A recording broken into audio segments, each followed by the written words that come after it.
waraxmatullaahi tacaala wabarakaatu. Anigu Axmed maanta waxaan tusi doonaa sida aad hal mobile aad ugu isticmaali lahayd laba apps oo isku version aad ugu isticmaali lahayd mobilekaaga. waxaa kaa caawi doono appkaas la dhaho Parallel Space. waxaad ka heli kartaa Play Store-ka, Blackmark, in apps meesha laga soo degsado waad ka helaysaa.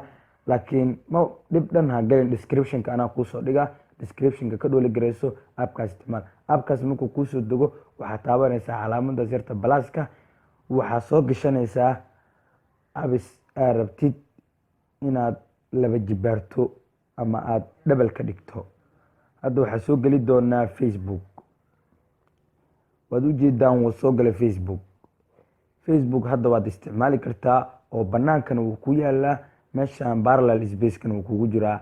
waa laba Facebook hadda saan waa igu jiraan. kan waa ujeedaan oo Parallel Space-ka ku jiraa, midka kalena waa kana Parallel Space-kana wuu igu jiraa.